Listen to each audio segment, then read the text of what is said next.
Preguntas frecuentes sobre el tratamiento en adicciones. Muy buenas tardes, colegas. Te saluda como cada martes Carla Cabrera. Y tu servidor y amigo, el psicólogo Jorge Ojeda, el día de hoy para responder algunas de las preguntas más comunes que nos hacen en redes sociales con respecto del tratamiento en cuanto a consumo de sustancias. Y también si ustedes por ahí tienen alguna pregunta que les gustaría hacernos, que les gustaría que habláramos un poco más acerca de ella, pues entonces bienvenidas sus preguntas, bienvenidos y bienvenidas también. ¿Qué pasa cuando estamos en una sesión con un adolescente? Porque nosotros sabemos, colegas, que ustedes atienden niños y adolescentes y ya nos hemos ganado su confianza, ya llevamos varias sesiones y tal vez al adolescente le hemos caído bien. Y en una de esas sesiones nos dice que consume sustancias, pero que nadie lo sabe, somos la única persona a quien se lo ha confesado. Y aquí tenemos dos caminos. O conservamos la confianza que el adolescente ha tenido en nosotros, ha depositado en nosotros a lo largo de las sesiones, o sacrificamos un poquito de la confianza y damos aviso a sus papás, porque hablar de consumo de sustancias amerita la ruptura de la confidencialidad. Miren qué interesante está esto, ¿eh? Nosotros preferimos no trabajar con adolescentes, pero hay quien sí lo hace. A solas. A solas, o Sí. sea, a solas. Preferimos trabajar con los adolescentes y sus familias. Y entonces, ¿qué pasa, por ejemplo, cuando yo tengo a un adolescente? Pues obviamente necesito que uno de sus papás o o alguien que sea su tutor firme su consentimiento informado y que sea también su contacto de emergencia. Y entonces, a la hora de estar conversando con ellos en el preámbulo de la sesión, decimos, ok, toda la información que nos comparta Miriam es confidencial y esta confidencialidad únicamente se rompe en caso de que existe peligro para la vida de alguien. Y bueno, ahí los papás ya saben, por ejemplo, que nosotros no somos un banco de información que después pueden venir a extraer con respecto del adolescente. Y también saben que si hay peligro para la vida del adolescente de inmediato, nosotros vamos a romper la confidencialidad. Entonces ya como que queda anticipado toda esta ruptura de la confidencialidad y en efecto, nosotros en ese momento tendríamos que romper la confidencialidad y avisar a los papás en este caso la chica está consumiendo sustancias. Les voy a decir un error que se comete en estas circunstancias cuando trabajamos solo con adolescentes. Habitualmente el terapeuta pues piensa para sí misma que ha ganado la confianza de ella y que tal vez debido a esta confianza que se ha ganado pueda decirle a la joven que eso que está haciendo no es bueno. Pero entonces pueden pasar así 2 sesiones, 3, 4, 5 y finalmente la chica va a seguir consumiendo.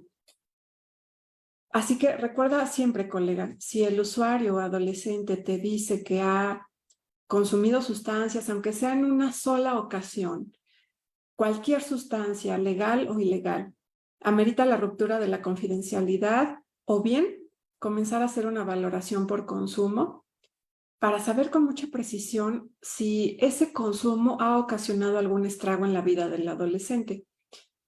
Y por supuesto, siempre recordar que cuando una persona ingresa a su organismo alguna sustancia, implica cuestiones orgánicas y hay que tener mucho cuidado con ellas. Toda la precaución del mundo.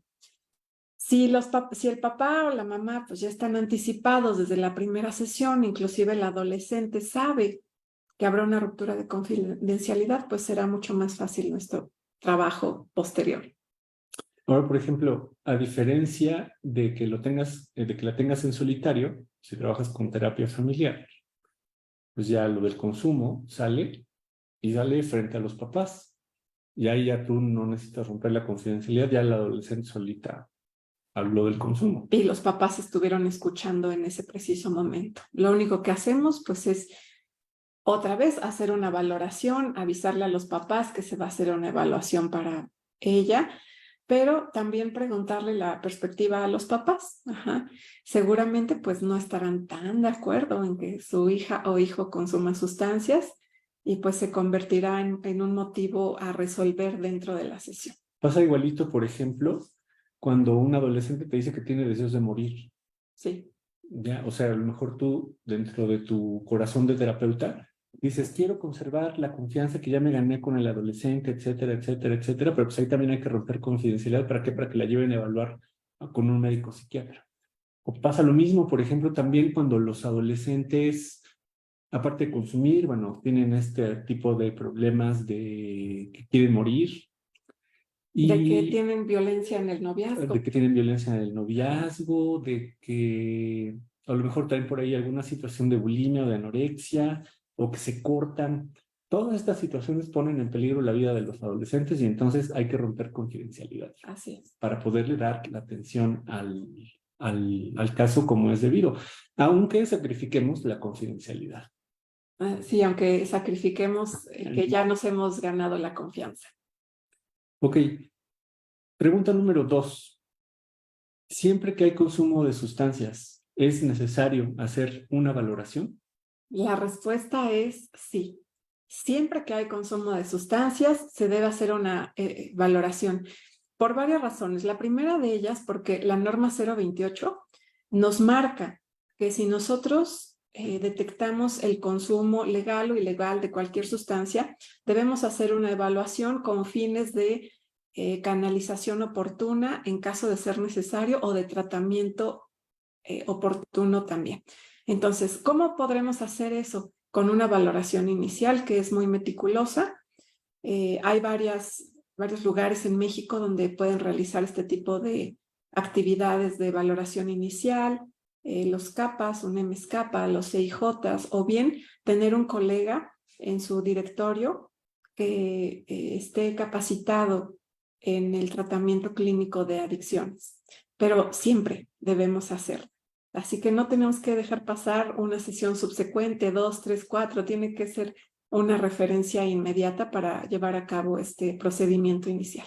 Ahora, por el contrario, si ustedes, por ejemplo, quisieran aprender a hacer este tipo de valoraciones y dar tratamiento a las situaciones de consumo, bueno, pues déjenos decirles que este próximo viernes 11 de agosto va a comenzar el cuarto diplomado en terapia de adicciones. El curso ya está conformado. Entonces, si a ustedes les interesa el trabajo precisamente con adolescentes, con adultos que consumen, y les interesa también aprender a trabajar con terapia familiar o en terapia individual y sobre todo hacer este tipo de valoraciones, entonces mándenos un mensajito de Messenger o de WhatsApp.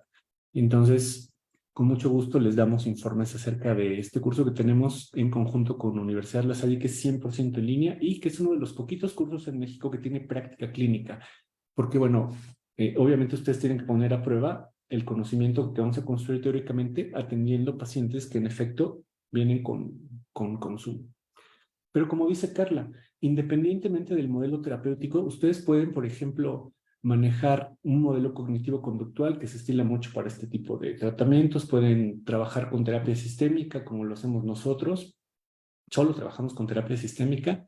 Pueden trabajar con cualquier modelo que ustedes gusten y manden, pero es imperativo hacer una valoración independientemente del modelo terapéutico. O sea, eso es una norma de Secretaría de Salud, no importa el modelo terapéutico.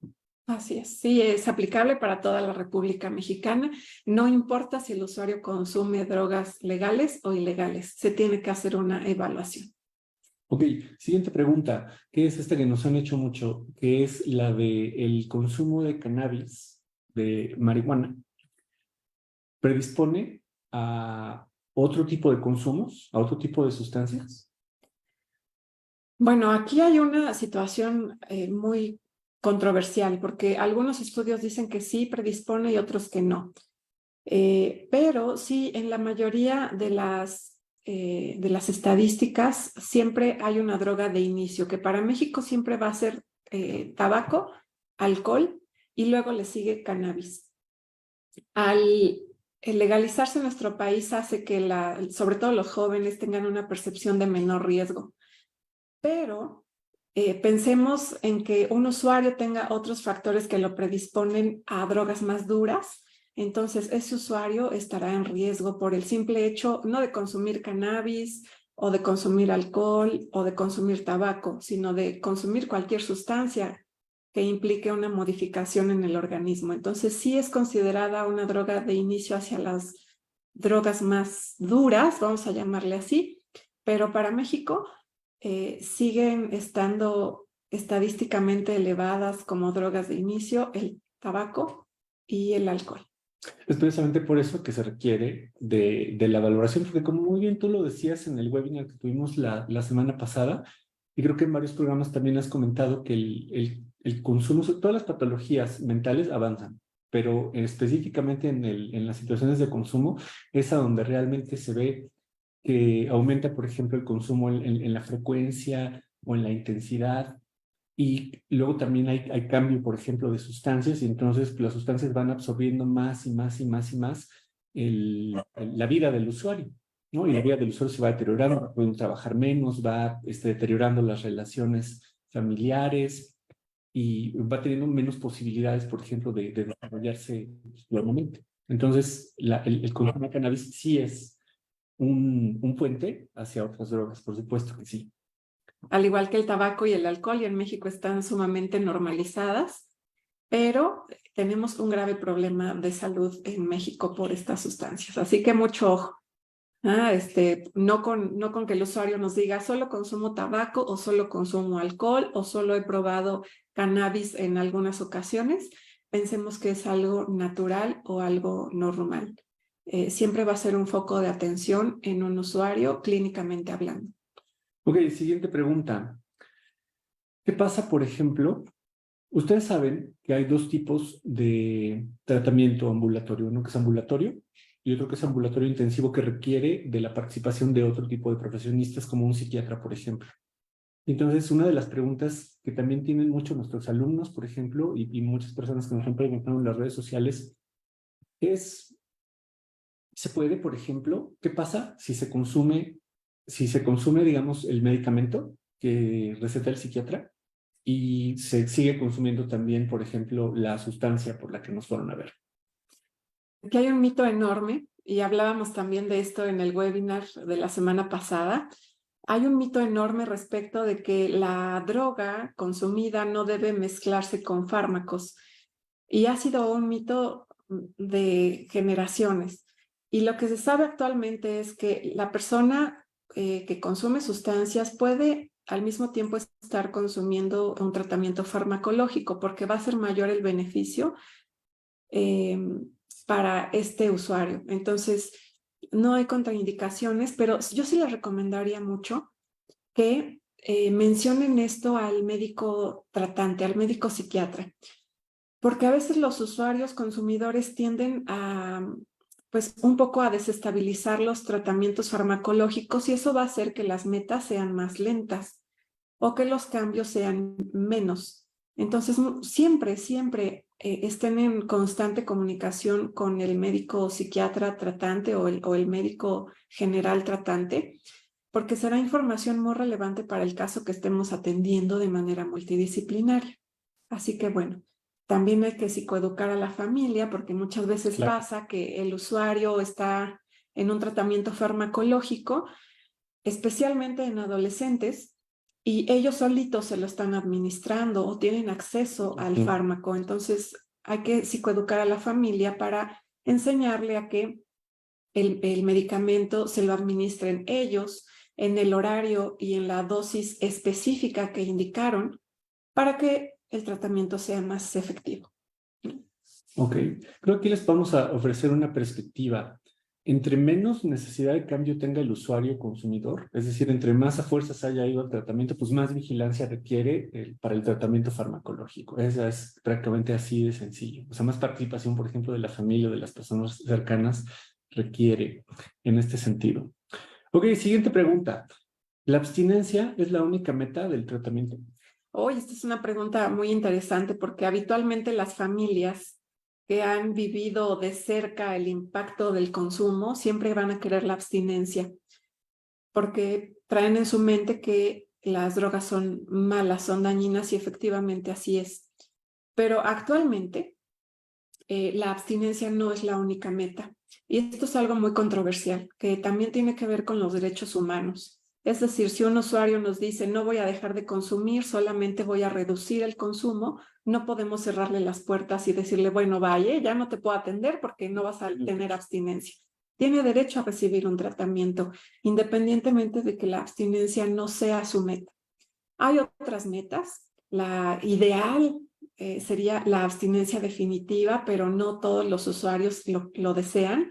Hay abstinencias parciales o por meta de tiempo, hay reducción de daños, hay tratamientos familiares sin el consumidor, con el consumidor, individuales, en fin, tenemos un gran abanico de posibilidades para ofrecer a los usuarios que desean un tratamiento. Y con el simple hecho de que lleguen al consultorio, aunque hayan sido casi orillados por la familia, aprovechemos su presencia, porque seguramente por algún motivo fueron. Así que no los dejemos sin tratamientos porque no quieran tener abstinencia definitiva. De hecho, creo que siempre mencionamos que la única sustancia de consumo que tiene consumo responsable precisamente, pues es el alcohol, que tiene cierto número de unidades para hombres y para mujeres. Creo que ya lo redujeron, ¿no? Pero son como 3 unidades para mujeres, 1 unidad por hora y me parece que 5 para hombres. ¿Sí? ¿Estoy bien lo correcto? Si hablas del consumo responsable de alcohol, sí. Sí. Sí, que es la única sustancia en la que hay consumo responsable y únicamente para mayores de edad. Para menores de edad y embarazadas no aplica. Ok, muy bien. Por aquí tenemos una pregunta de Sergio Herrera. Venga. Cuando el paciente tiene como droga de impacto el cristal, pero también consume cannabis, solo que esta última no la quiere dejar o no quiere negociar la frecuencia de consumo. Primero déjenme conversar un poco con ustedes de qué es la droga de impacto. Le llamamos así a la sustancia que más estragos ha causado en la vida o en el organismo del individuo. Entonces puede haber una persona que consuma alcohol, tabaco y cannabis, pero una de ellas es la que más le ha causado estragos. A esa le llamamos droga de impacto. Y nos sirve mucho también para generar metas. Entonces, cuando una persona no quiere reducir o eliminar el consumo, ya sea de la droga de impacto o de las otras drogas, hay que preguntarle qué quieres lograr respecto de esa sustancia. Y si nos dice consumirla exactamente igual a como lo estoy haciendo, tenemos que brindarle psicoeducación y hablarle de qué consecuencias puede haber a corto, mediano y largo plazo por el consumo de esa sustancia. Y una vez que lo psicoeducamos, pensemos que está en un tratamiento individual, volverle a preguntar si a pesar de estas consecuencias, él desea seguir consumiendo cannabis, por ejemplo, que es una droga muy normalizada, sobre todo en población joven en México. Si aún así nos dice que sí, entonces nuestras metas van a ser más acotadas y seguramente al estar conviviendo cannabis con cristal en el organismo del individuo, puede que en algún momento las recaídas sean más frecuentes.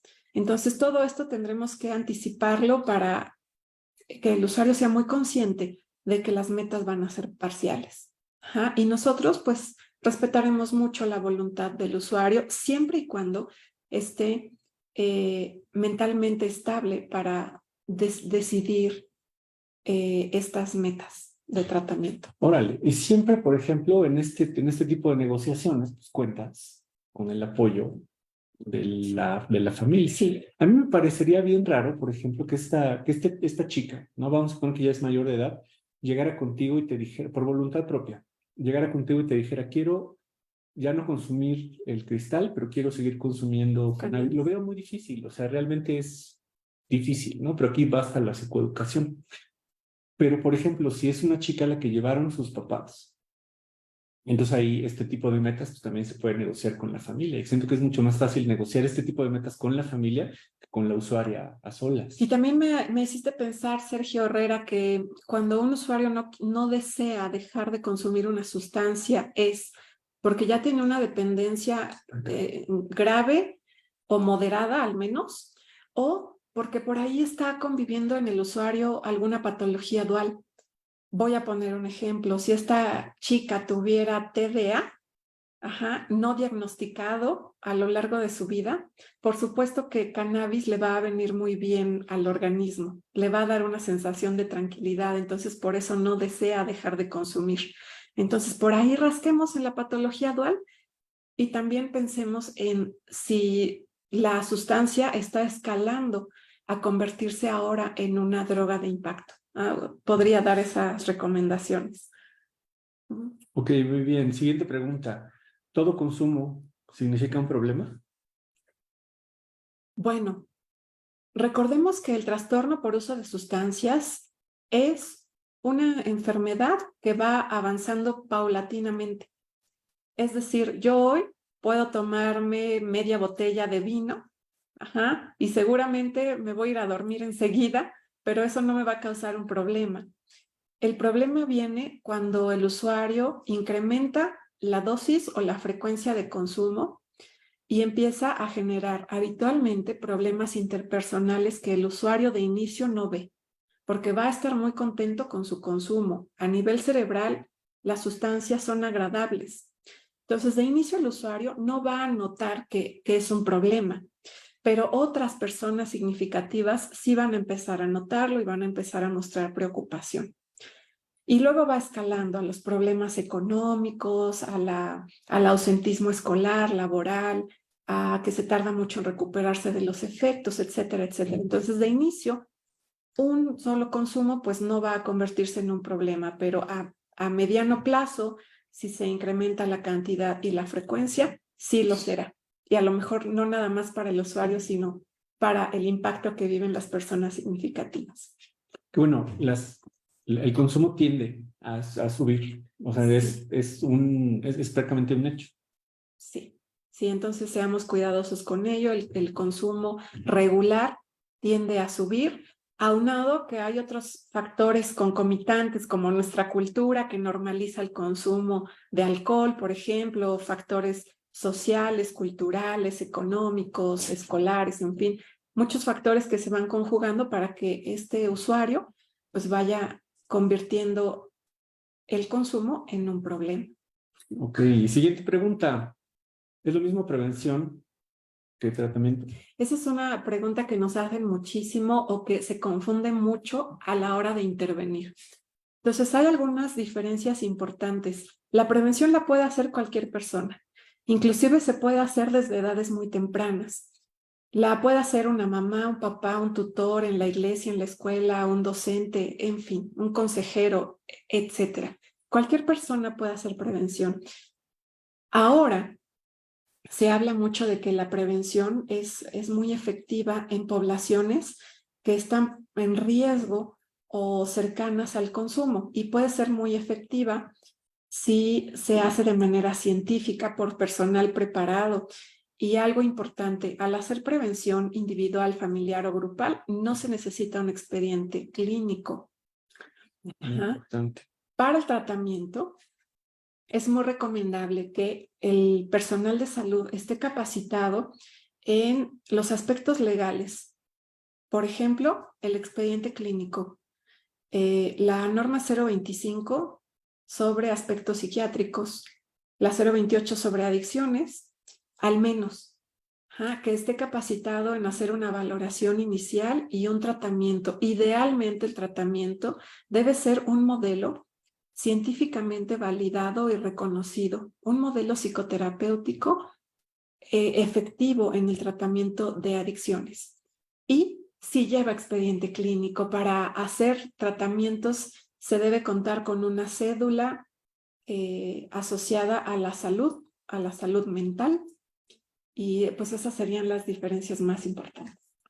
Ok. Y también ahorita me hiciste pensar en términos de la prevención y del tratamiento. O sea, sí son diferentes. Por ejemplo, la prevención no tiene implicaciones legales. El tratamiento tiene todas las implicaciones legales que acabas de mencionar, de acuerdo a las normas oficiales mexicanas de Secretaría de Salud. Y aquí me gusta pensar, por ejemplo, en qué se parecen los tratamientos y la prevención. Y algo que nosotros hemos notado mucho en la experiencia clínica que tenemos, por ejemplo, atendiendo este tipo de casos con nuestros alumnos en las prácticas clínicas del curso que tenemos con La Salle, y participando, por ejemplo, en otros contextos como escuelas, como tú dices muy bien también, Grupos Carla, de grupos de padres, padres, iglesias, etcétera, grupos de etcétera. jóvenes. Creo que algo en lo que coincide en el tratamiento y la prevención es precisamente en que hay que hablar algo de lo que les sea importante a las personas. O sea, definitivamente. Y va muy de la mano con la pregunta que nos hace Sergio. Él dice, en un artículo del 2009 donde dice que hay un principio de la psicoterapia respecto de poder modificar las metas de tratamiento del paciente adicto. ¿Qué pasa con esos enfoques que son muy tajantes en los pasos a seguir en las sesiones? ¿Es válido o científico tomar un manual y hacer alguna modificación de acuerdo a las particularidades del caso? Qué difícil pregunta. Es una pregunta súper interesante. Y les voy a hablar desde una postura clínica personal, donde yo trabajé pues muchos años usando estos manuales que son tajantes. Les voy a platicar que a veces el manual es muy efectivo para tener una idea de hacer un plan de tratamiento, pero recordemos que enfrente de nosotros tenemos un usuario, una persona que a veces no coincide con el manual. Y si el manual me dice que en la sesión 2 yo debo hablar de metas de abstinencia y el usuario no quiere tener abstinencia, entonces el terapeuta entra en un gran conflicto, porque ¿a qué le hace caso? Y mi respuesta siempre será, hagámosle caso a las metas del usuario en cuestión. Ajá. Tú Y tienes un punto, por ejemplo, que cumplir en esa sesión y de sí, repente esta chica llega y te dice, ¿sabes que se murió mi mejor amiga? Y tú le dices, no, espérate, o sea, toca el manual. Pues, no tiene mucho sentido tampoco. sí. Sí, entonces lo que a mí me ayudaba mucho es decirle al usuario que llegaba a atención en esa institución pública, donde efectivamente te dicen que llenes un manual, inclusive los ejercicios se van anexando al expediente clínico. Yo lo que hacía era connotar con la usuaria que vamos a llevar un manual que seguramente lo podrá hacer como ejercicios para casa, pero que me interesa más conversar con él o con ella durante la sesión. Y entonces, como diríamos coloquialmente, matamos dos pájaros de un tiro. Ajá, se llevaba a hacer sus ejercicios para cumplir con el manual y llenar la copia, anexarla al expediente clínico, pero a mí me interesaba conversar sobre lo que a esta persona le importa hablar en sesión y sobre sus metas personales al estar conmigo. La persona se vuelve lo más importante para mí en la atención de las adicciones. Entonces, tanto en la prevención como en el tratamiento es indispensable hablar siempre de lo que es importante para los usuarios, independientemente del tipo de caso, el tipo de población. Me parece que a nadie, sobre todo en grupos que no van voluntariamente, a nadie le gusta que tú llegues y les digas, a ver, esto es así, ¿no? O por ejemplo, O con te voy a dar usuarios. una copia para que la contestes. Realmente no hay un vínculo entre el terapeuta y el usuario y creo que eso merma mucho el trabajo que podemos hacer como clínicos.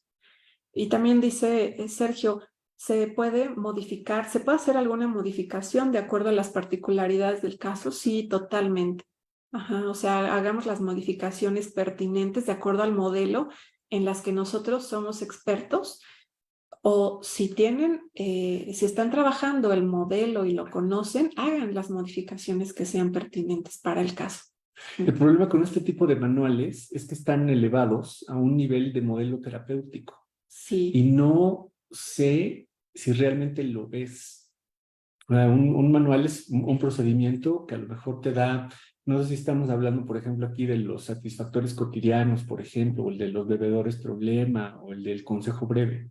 O sea, como que todos son manuales que, o sea, que sí se siguen en muchísimas instituciones, pero no sé si tengan como que siento que ahí la dirección de la información es de yo te lo doy y ya, y a ver que lo aprendes. Y acá, por ejemplo, siento que en la terapia es un vaivén de la información. O sea, por ejemplo, tú le dices a la chica qué quieres lograr con el tratamiento y entonces la chica reflexiona y dice, yo quiero lograr dejar de consumir porque ya me afectó muchas áreas de mi vida. creo que los manuales tienen dos cosas positivas. Claro, claro. La primera es que han permitido investigar, sobre todo en el modelo cognitivo-conductual, han aportado una gran cantidad de investigación pero se ha sacrificado un poco el vínculo terapeuta-cliente. Lo segundo es que si tú eres un terapeuta que va iniciando el trabajo clínico en las adicciones y no tienes otro modelo conocido o estudiado, pues Entonces, te salva porque te ayuda a establecer como un número de sesiones y qué vas a trabajar en cada sesión, pero les voy a decir algo con muchísimo cariño y respeto a nuestra profesión. Creo que ha hecho que el terapeuta no haga su chamba de reflexionar junto con el usuario de ¿y ahora qué tengo que preguntar? De preguntar con intención, porque el manual solamente nos aporta las preguntas 1, 2, 3, 4, 5, el usuario las responde y ahí termina nuestra chamba. Bueno, es una perspectiva, por supuesto, personal, pero creo que hay que echarle más ganitas a preguntar, a ese vaivén comunicacional que hace que las entrevistas clínicas psicológicas sean exitosas. ajá, porque como que tienes una tasa de aprendizaje, a lo mejor aplicas el manual y te sirve y lo repites y te sirve y lo repites y te sirve y lo repites y te sirve, pero tienes una tasa de aprendizaje, por ejemplo, a lo mejor a la quinta vez que aplicas el manual, ya sabes que a lo mejor en la primera parte del manual tienes que echarle ganas rápido y a la segunda le dedicas más tiempo. Ujú. Y creo que así es como vamos aprendiendo. En una serie de entrevistas que le hicimos a un grupo de unidades, precisamente que se dedican a la atención a las adicciones, nos dimos cuenta de que el 90% de los terapeutas modifica el manual y a la hora de aplicarlo. ¿Y cuáles son los terapeutas? Y vamos para la siguiente pregunta. ¿Cuáles son los terapeutas que más éxito tienen en atendiendo situaciones de consumo? Bueno, pues son aquellos que precisamente cuidan de lo que es importante para los usuarios y constantemente están reflexionando con respecto de cómo hacer mejor su trabajo. Así es. Ok, siguiente pregunta que también tiene que ver con el éxito terapéutico. ¿Cuál es la probabilidad de éxito de un tratamiento de consumo? Esta es una pregunta muy interesante porque la probabilidad de éxito va a depender no nada más del terapeuta, de que su expertise sea muy elevado y eso quiere decir que el tratamiento sea exitoso, no, para nada. Va a depender de muchos factores, entre ellos la etapa en la que el usuario, en la que la usuaria o el usuario se encuentre. Es decir, la usuaria quiere bajarle al consumo o eliminarlo? Esa es la primera pregunta. ¿Va por su propia voluntad o es traído por un tercero? La segunda cosa es qué tanto apoyo familiar y social tiene, porque esta va a ser su principal red de apoyo para abandonar el consumo. Otra característica es qué tan experto es el terapeuta en atender situaciones de adicción. ¿Qué tanto este usuario ha modificado sus pautas de comportamiento, inclusive la probabilidad de que tenga trastornos mentales, otros trastornos mentales, además del consumo, tiene que ver con el éxito terapéutico. Entonces, como verán, no nada más depende del terapeuta o de la asistencia del usuario, sino de muchos factores que están alrededor de un mismo caso. Y creo que siempre decimos, no nada más en las situaciones de consumo, en las situaciones de riesgo, aquellos casos que tienen mejor pronóstico son en los que el usuario o la usuaria tiene conciencia de enfermedad y tiene mayor red de apoyo. Pero sí podemos hacer algo para medir qué tan efectivo es nuestro trabajo y es algo que les recomendamos siempre que hagan. En usuarios consumidores o no consumidores, individual o familiar, apliquen la escala de evaluación que consta de 4 preguntas, que nos ayudará a saber si la utilidad de la sesión fue realmente eficiente, si el terapeuta habló de las cosas importantes para el usuario, Le si gusta el tipo de trabajo al cliente, o sea, si le gusta la forma de trabajo del terapeuta. Y por último, si le fue de utilidad la sesión. ¿No? Son cuatro puntos muy importantes que maneja esta escala, que es la escala de evaluación precisamente por sesión. con mucho gusto les podemos compartir si ustedes lo desean, para que no se quede en el aire la sensación de que tal vez no lo ayudé o tal vez sí lo ayudé. Apliquen su escala porque también nos va a orientar sobre la terminación del tratamiento. Y porque esto es la psicoterapia y la atención precisamente también al tratamiento en adicciones, violencias, situaciones de riesgo, etcétera, etcétera, también es también es un servicio, ¿no? Que al final debe ser evaluado por el usuario con respecto de qué tanto le está sirviendo, como que hay que invertir, me parece que la cultura de la psicoterapia, porque no sé si habitualmente se piensa que es el terapeuta el que evalúa el progreso del usuario. Aquí creo que desde la terapia sistémica lo vemos al revés. Es el usuario el que evalúa el performance del terapeuta y en conjunto pues vamos viendo si se cumplen los objetivos, por ejemplo, de las situaciones de consumo y si se cumplen también los objetivos de las situaciones de relación. Dice Adrián Molly, las adicciones no se crean ni se destruyan, solo se transforman. Entonces, ¿qué hay a priori y qué habrá a posteriori? Trabajar profilácticamente de manera integral y con un seguimiento puntual durante y después del tratamiento. Es una pregunta bien interesante porque a veces los que trabajamos en adicciones sentimos que estamos solos contra el mundo. Parece que todo va en contra de los tratamientos. Parece que nuestros tratamientos son ilusiones momentáneas. Eh, ¿Qué pasa con los tratamientos sin adicciones? Para un usuario que ha tardado mucho tiempo en pedir apoyo profesional, las metas seguramente van a ser acotadas porque seguramente ya trae una dependencia severa. Y el terapeuta no será el único equipo de tratamiento, seguramente habrá más y seguramente será un tratamiento a largo plazo con una gran probabilidad de recaídas a lo largo de la vida, como una enfermedad crónica, como hipertensión, como diabetes, que son enfermedades crónicas con las que el usuario convive toda la vida. En usuarios dependientes severos, en usuarios con trastorno leve, inclusive moderado, los tratamientos pueden ser muy efectivos y a corto plazo. Y lo que se está estilando actualmente es que los tratamientos verdaderamente sean breves a partir de la necesidad de cambio del usuario. Es decir, hay un mito enorme respecto de este tipo de tratamientos de que deben ser extensos, porque el usuario no se va a curar nunca. Y en algunos casos será así, en otros no será así, porque no hay un trastorno severo, solamente hay una dependencia leve o moderada. Entonces, cada caso tendrá que manejarse con mucha meticulosidad respecto de sus necesidades. Hay usuarios que tienen tratamientos y nunca más vuelven a consumir. Que yo tengo en la mente siempre esta idea de qué pasa con los usuarios que nunca más vuelven a consumir. ¿Qué los motiva? ¿Qué pasa? Tal vez no hay una patología dual, tal vez hay factores de protección, tal vez hay algo significativo en sus mentes que les ayuda a mantenerse en abstinencia.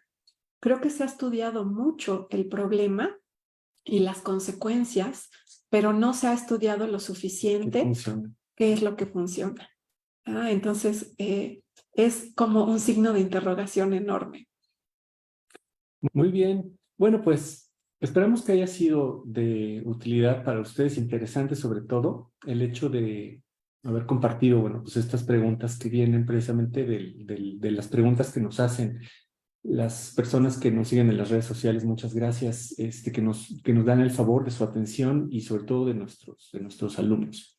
Queremos despedirnos precisamente haciéndoles una vez más la invitación al cuarto diplomado en tratamiento de adicciones que tenemos en conjunto con la Universidad La Salle Pachuca. Es un curso 100% en línea, es un curso breve de 7 meses en el que abordamos precisamente todos este tipo de aspectos neurobiológicos, los aspectos legales, los instrumentos precisamente de evaluación para el nivel de consumo, la inclusión precisamente de los equipos multidisciplinarios, los tratamientos que se vuelven intensivos, precisamente que incluyen otro tipo de profesionistas y, bueno, modelos precisamente también de terapia familiar y de terapia individual, obviamente disposiciones legales, expediente clínico. Creo que algo que distingue mucho a nuestros cursos es que todos los documentos precisamente que van desde el consentimiento informado hasta la nota clínica también los compartimos con nuestros alumnos porque es importante que los manejen en la práctica clínica del curso con usuarios reales. Este curso va a empezar el próximo viernes, ya es un hecho que empieza, ya está, el grupo está conformado, viernes 11 de agosto. A las 5 de la tarde. En punto de las 5 de la tarde. Y si ustedes, colegas, se perdieron el webinar del viernes pasado, con mucho gusto se los podemos compartir. Solamente escríbanos un mensajito en el Messenger y con mucho gusto, o de WhatsApp, y se los enviamos en breve. Este webinar de los equipos multidisciplinarios. Muy bien, pues que pasen muy bonita tarde y nos vemos el próximo martes. Hasta la próxima.